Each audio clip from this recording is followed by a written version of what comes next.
믿음이 좋다고 소문난 한 성도가 기도하기 위해 산으로 올라갔습니다.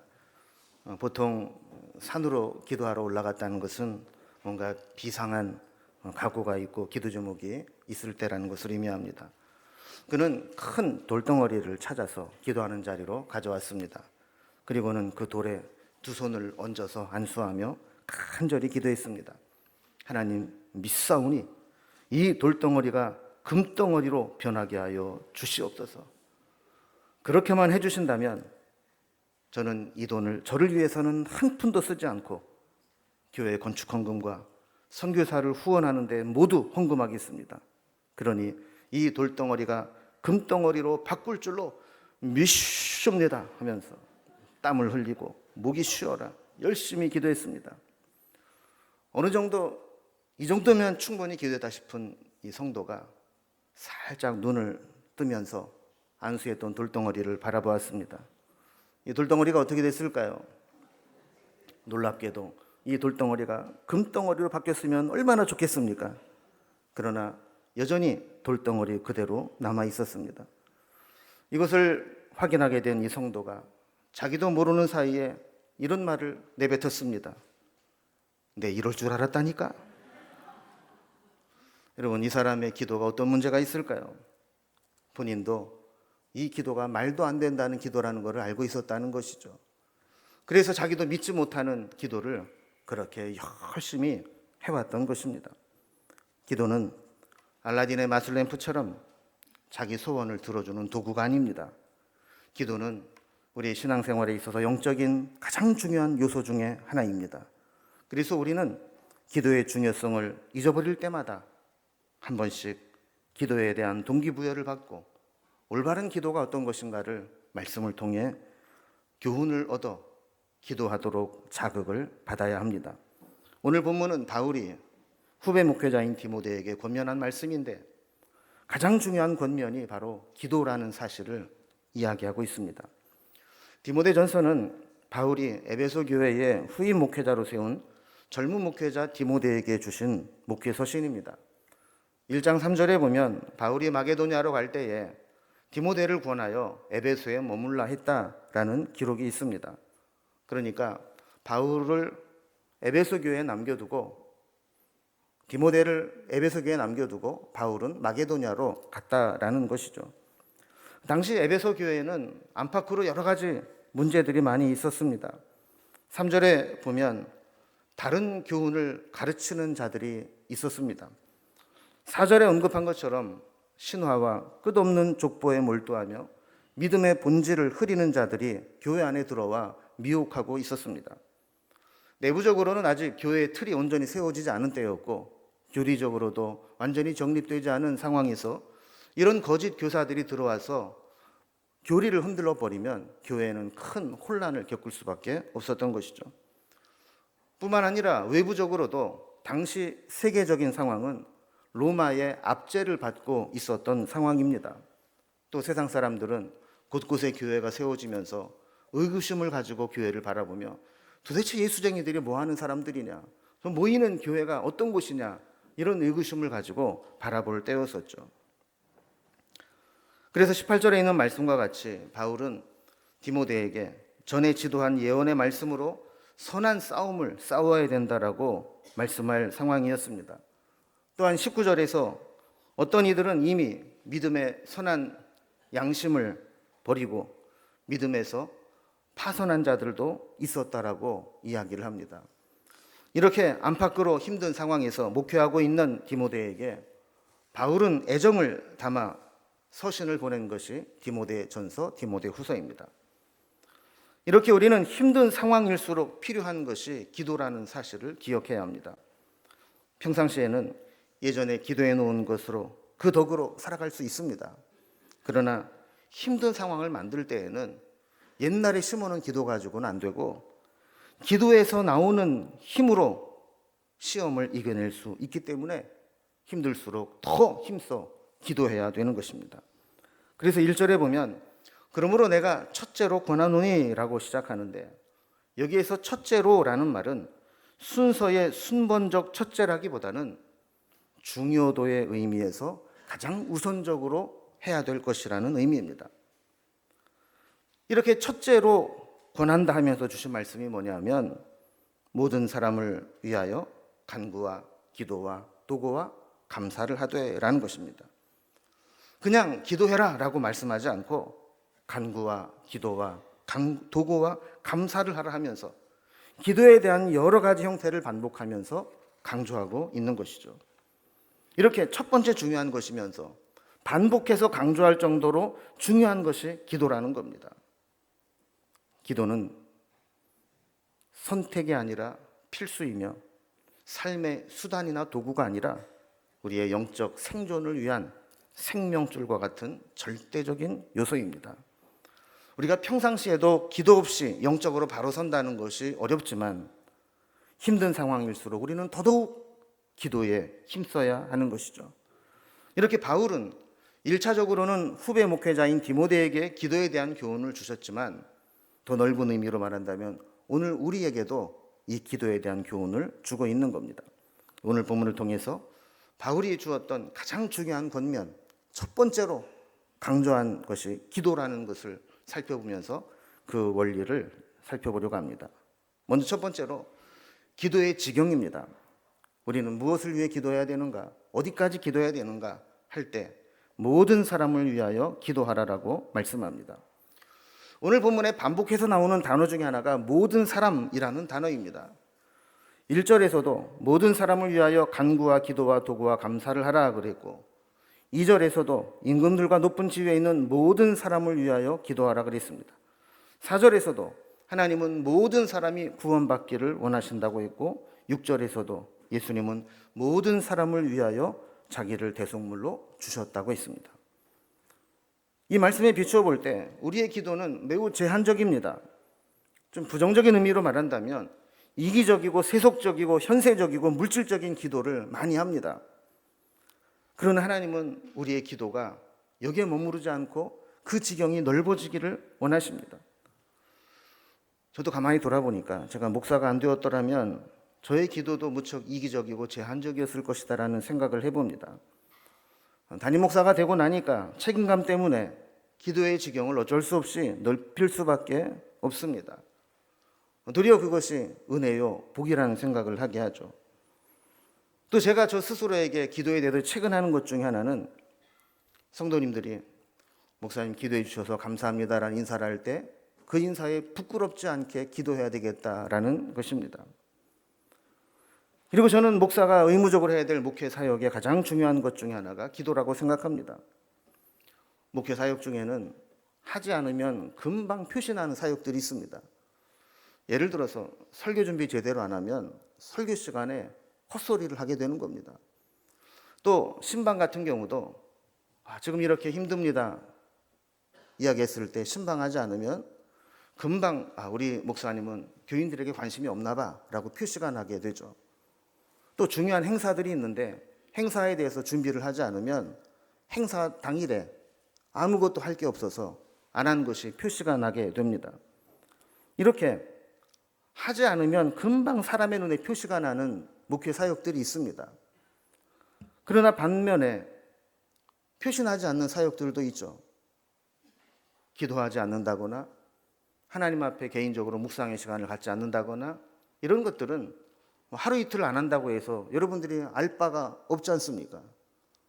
그래서 이런 것들을 소홀히 하기 쉬운데 하나님 앞에서는 이것이 차이가 난다는 겁니다. 그리고 사람의 눈에는 보이지 않지만 해야 될 목회의 가장 중요한 본질적인 사역 중에 하나라는 겁니다. 그래서 우리는 늘 우리 자신의 기도 생활, 경건 생활을 하나님 앞에 점검하고 부족한 부분이 느껴진다면 보완해야 될 필요를 느끼게 되는 것이죠. 다시 본문으로 돌아와서 이렇게 모든 사람을 위해 기도하라 그랬다면 이 모든 사람은 어디까지 포함되느냐 하는 겁니다. 저는 설교를 준비하면서 그런 생각을 해봤습니다. 모든 사람이라고 굳이 강조한 것은 우리가 그 사람을 위해 기도하지 않아도 저절로 기도가 나오는 사람들을 제외한 사람들이라는 생각을 해보았습니다. 기도하는 사람들에게 당신 이 제목은 기도하지 마쇼, 그래도 기도가 나오는 사람들이 있죠. 어떤 사람을 위한 기도입니까? 사랑하는 사람, 가족, 자기 자신의 문제, 이런 것들은 기도하지 말라고 해도 자연스럽게 기도가 나오는 거예요. 그러니까 이런 사람을 위해서는 굳이 기도하라고 안 해도 돼요. 그렇다면 모든 사람에 포함되는 것은 누구일까요? 모든 사람을 위하여 기도하라. 이것은 우리가 의도적으로 결심하고 작정하여 기도하지 않으면 기도하기 힘든 사람들을 포함해서 기도하라라는 의미입니다. 어떤 사람이 여기에 속합니까? 개인적인 갈등이 있거나 나를 힘들게 하는 사람들입니다. 기도는 사랑이 전제되어야 나옵니다. 그리고 사랑하는 마음이 있을 때 간절하게 되고 간절함이 기도로 표현되는 것입니다. 그런데 내가 싫어하는 사람, 나를 힘들게 하는 사람 사랑하기도 어렵고 그를 위해서 기도가 나오지가 않습니다. 그러나 여기에 기도의 역설이 있습니다. 관계적인 측면에서 보면 좋은 관계를 맺고 있는 사람을 위해서는 특별히 기도하지 않아도 그 관계에 문제가 없습니다. 서로 잘 지내고 좋은데 무슨 문제가 있겠어요? 그러나 나를 힘들게 하는 관계에 있는 사람을 위해서는 내가 그를 위해서 기를 쓰고 기도하지 않으면 그 시험을 이겨내기가 어렵다는 겁니다. 우리가 흔히 나 누구 때문에 시험에 들었어 할 때 그 시험이 들게 된 그 사람이 오늘 본문이 말하고 있는 모든 사람에 포함되는 것입니다. 그 사람을 위해서 우리는 기도해야 됩니다. 그래야 시험을 이겨낼 수 있기 때문입니다. 모든 영적인 시험을 이겨내는 바탕에는 기도가 있습니다. 하나님은 우리가 시험에 들었을 때 시간만 지난다고 저절로 시험에서 이겨내지 못하게 합니다. 우리가 기도하고 매달리고 하나님 앞에 그 문제를 가지고 나아갈 때 그 시험을 이기게 하시는 거죠. 관계도 마찬가지입니다. 만약에 이런 관계에 풀리지 않는 사람이 있다면 한번 돌아볼 필요가 있습니다. 나를 힘들게 하는 사람, 나를 시험에 들게 하는 사람을 위해서 내가 얼마나 기도했는지, 그 사람을 위해서는 기도를 제외시킨 것은 아닌지 돌아볼 필요가 있습니다. 그리고 모든 사람을 위해 기도하라고 하는 것은 단순히 관계 회복만을 위해서 주신 말씀은 아닙니다. 오늘 본문 전체적인 흐름을 보면 본질적이고 궁극적인 목적은 모든 사람의 구원을 위해 기도하라라는 것입니다. 5절 말씀에 보면 하나님은 한 분이시요 또 하나님과 사람 사이의 중보자도 한 분이시니 곧 사람이신 그리스도 예수라 그랬습니다. 6절에 보면 그 중보자이신 예수님이 모든 사람을 위하여 자기 자신을 대속물로 주셨다라고 말씀하고 있습니다. 그 이유가 뭐냐? 4절에 있는 말씀과 같이 하나님은 모든 사람이 구원을 받으며 진리를 아는 데 이르기를 원하신다라는 것이죠. 그러니까 우리가 모든 사람을 위해서 기도해야 되는 가장 중요한 이유는 모든 사람이 다 하나님이 원하시는 구원에 이르도록 하기 위해서 모든 사람을 품고 기도해야 된다라는 겁니다. 초기 교회사들을 보면 이 교회에 대한 오해가 참 많았다는 것을 알게 됩니다. 특히 믿는 자들끼리 모여서 예배를 드리는데 성찬식을 한다고 하면서 누구 피와 살을 나눈다 이런 소리가 나니까 저것들 밀교처럼 식인종들 아닌가 이런 오해를 많이 받았습니다. 초기에. 뿐만 아니라 이 유대교인들과 기독교인들이 늘 갈등을 일으키면서 저들이 사회 부적응자 아닌가, 이 사회의 혼란을 야기하는 자들이 아닌가 이런 오해를 많이 받았던 거죠. 그래서 기독교인들이 모이는 교회에 대해서 일부는 밀사처럼 파견을 해서 믿는 자처럼 위장을 해서 예배에 참석을 해서 실상을 알아보도록 하고 로마 황제에게 보고서를 올려보내게 한 내용들이 있습니다. 그 글 중에 보면 이런 내용이 있습니다. 교회에 모인 자들은 하나님을 뜨겁게 찬양했고 서로 뜨겁게 사랑하고 말씀을 읽고 권면하고는 다시는 죄짓지 않기로 결심하고 집으로 돌아갔습니다. 그러니까 겉으로 볼 때 그렇게 이상한 집단처럼 보였던 교회가 실제로 들어가 보니까 매우 건전하고 경건한 모임이었다라고 하는 것으로 오해가 풀리게 되었던 것이죠. 오늘날도 마찬가지입니다. 교회가 이러저런 진영 논리에 빠져서 편가르기를 하고 분열과 미움을 조장하는 그런 기도나 설교를 하게 되면 세상 사람들은 그 교회를 바라보면서 외면하게 될 것입니다. 하나님은 우리가 모든 사람의 구원을 위해서 기도하고 우리가 모일 때마다 모든 사람이 구원을 받을 수 있도록 하는 것을 원하신다는 겁니다. 자, 이렇게 모든 사람을 위해서 기도의 지경을 넓히라 했다면 두 번째 교훈은 모든 방법으로 기도하라라는 것입니다. 그래서 간구와 기도와 도구와 감사를 하라 방법을 소개합니다. 성경의 표현 양식 중에서 강조하는 용법 중에 하나가 반복입니다. 똑같은 것을 반복할 때는 거기에 무척 중요한 강조점을 두고 있는 것이죠.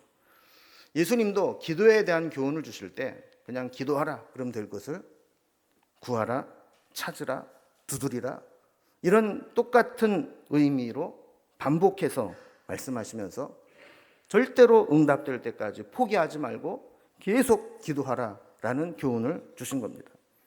오늘 본문에도 간구와 기도와 도구와 감사 이렇게 반복한 것 역시 약간의 의미의 차이는 있긴 하지만 우리가 할 수 있는 모든 방법을 동원해서 기도하라라는 의미입니다. 그래서 기도의 종류가 어떤 것들이 있는가 한번 어제 살펴봤어요. 무지하게 많더라고요. 묵상기도, 통성기도, 침묵기도, 금식기도, 작정기도, 서원기도, 새벽기도, 철야기도, 산상기도, 식사기도, 중보기도, 회개기도, 신유기도, 축복기도, 특별기도, 다니엘기도, 대표기도, 안수기도, 방언기도, 예언기도, 능력기도, 치유기도, 관상기도, 방패기도, 화살기도 이런 다양한 방법들을 통해서 하나님 앞에 기도로 나아가고자 한다라는 겁니다.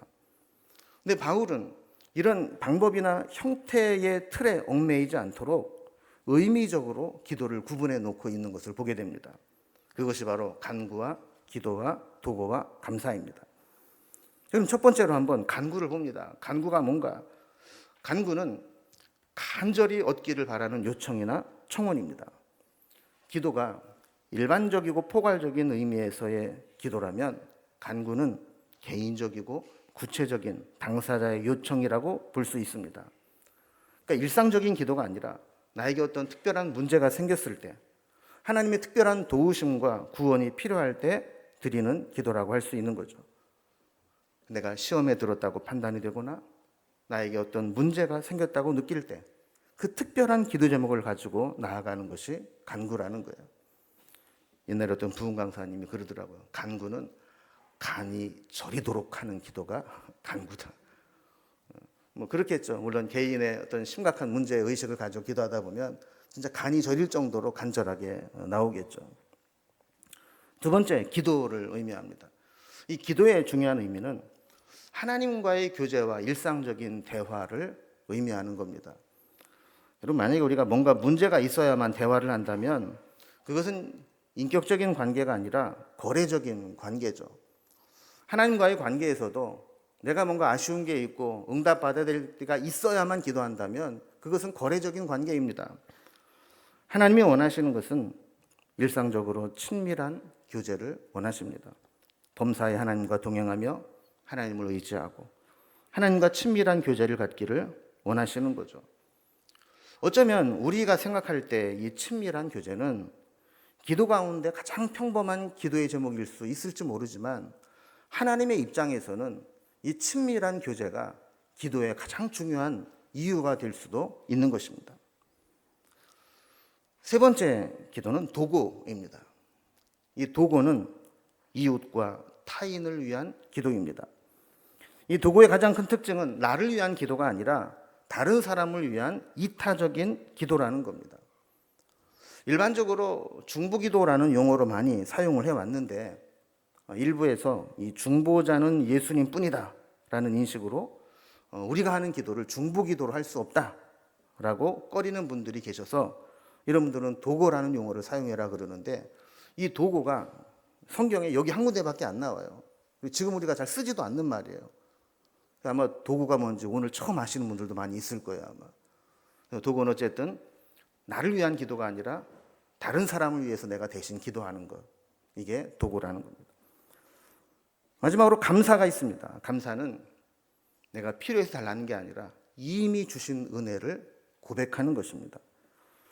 감사는 지금 살펴본 간구 기도 도구와 성격이 다른 것이 앞으로 되기를 원하는 것이 아니라 이미 베풀어 주신 것에 대한 응답입니다.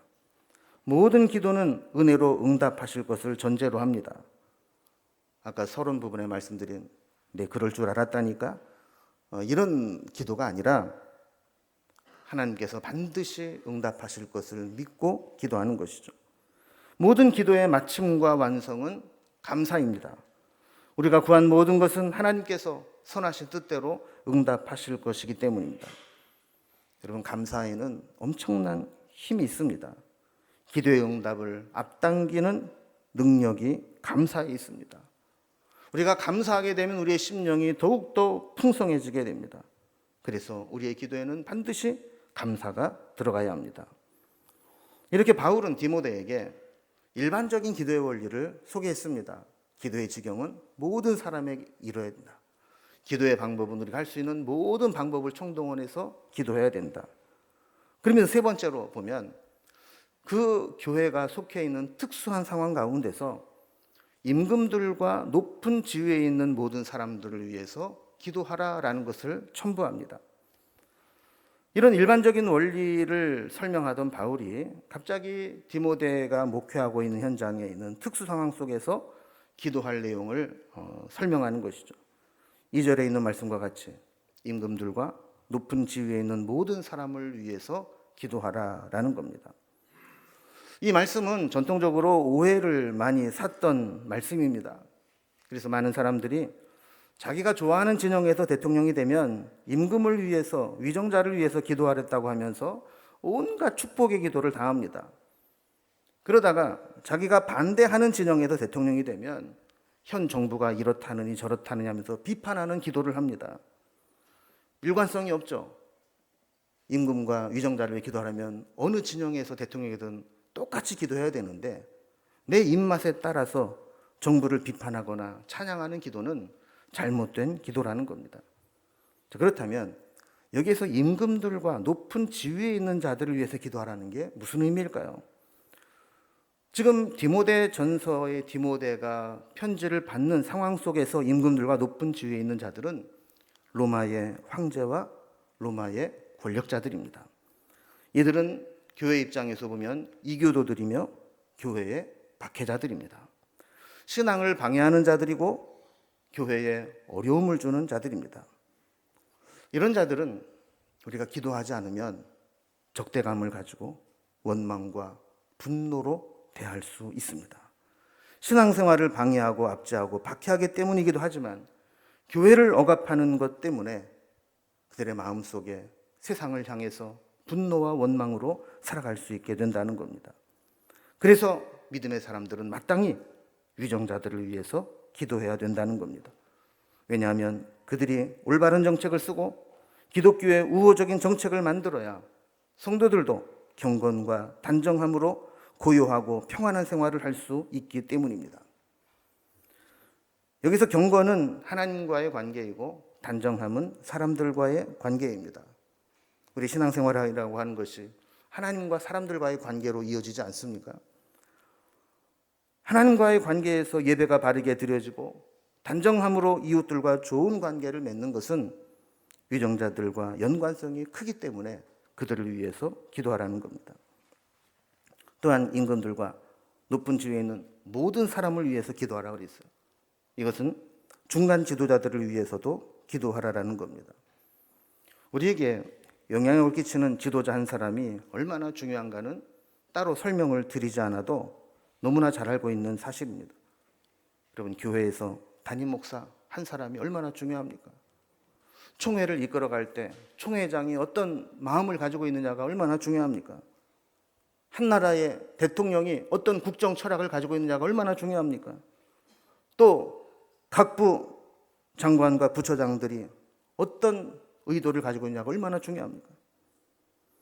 권력을 받았거나 위임받은 자들이 어떤 목적과 의도와 가치관을 가지고 있냐에 따라서 이것은 단순히 개인적인 성향으로 끝나지 않고 그 공동체를 좌지우지하기 때문에 우리는 그들을 위해서 기도해야 됩니다.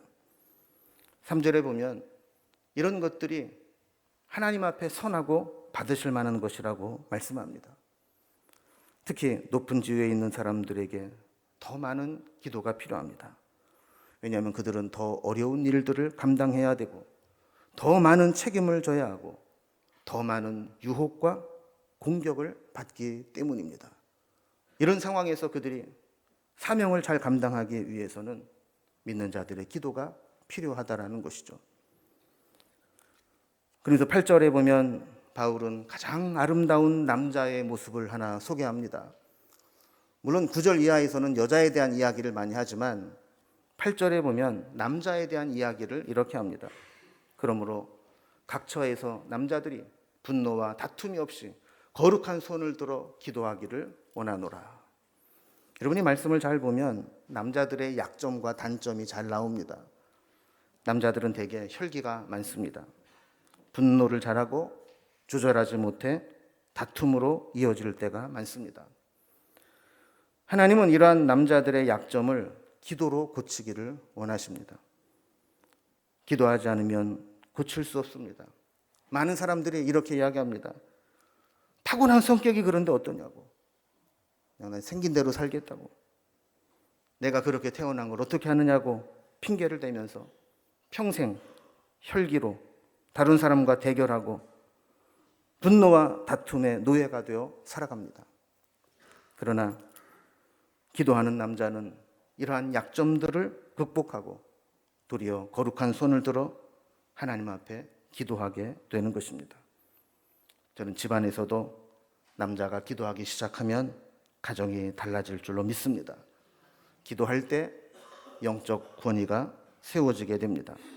기도하면서 변화된 모습을 보일 때 진짜 남자다워지는 것입니다. 저는 우리 교회 남자들이 거룩한 손을 들어 기도하는 남자들이 되기를 소망합니다. 제가 그런 생각이 있어요. 우리 당회로 모일 때도 통성 기도하고 해야 되겠다. 여러분 남녀 선교회 원례회로 모일 때도 여러분 모일 때든 마칠 때든 기도 제목을 나누고 통성으로 기도하시기 바랍니다. 그래서 우리 곳곳에 기도하는 소리가 넘쳐나고 기도의 분위기가 무르익어 갈 때 하나님은 그 기도를 통해서 우리에게 하나님의 뜻을 이루어 주실 줄로 믿습니다. 주님 오시는 그날까지 우리가 잠들지 않고 영적으로 깨어 늘 주님과 동행하겠다는 마음으로 우리 결단의 찬양을 드릴 때 우리 지난주에 드렸던 찬양 그날이 도적같이 이 찬양으로 우리가 늘 깨어 기도하겠습니다 하는 고백을 드리겠습니다.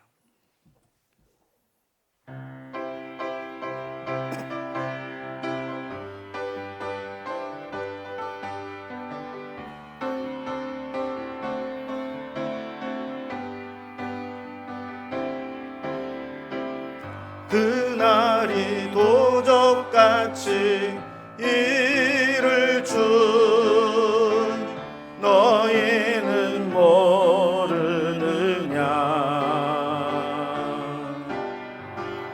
늘 깨어 있으라 잠들지 말아라 주님과 동행하라. 항상 기뻐하라 항상 기뻐하라 쉬지 말고 기도하라 범사에 감사하라.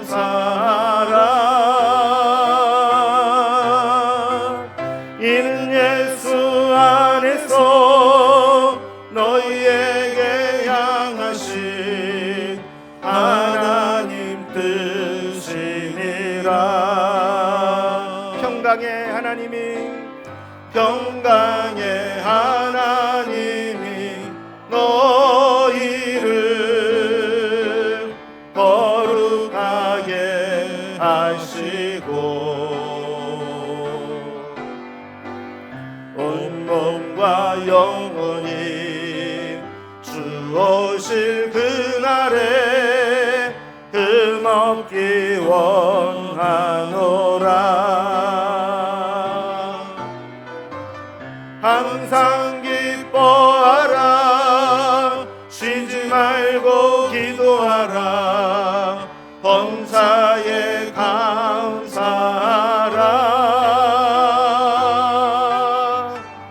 이는 예수 안에서 너희에게 향하신 하나님 뜻이니라. 항상 기뻐하라. 항상 기뻐하라.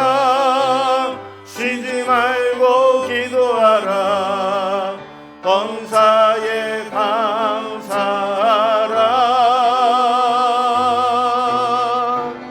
이는 예수 안에서 너희에게 향하신 하나님 뜻이니라.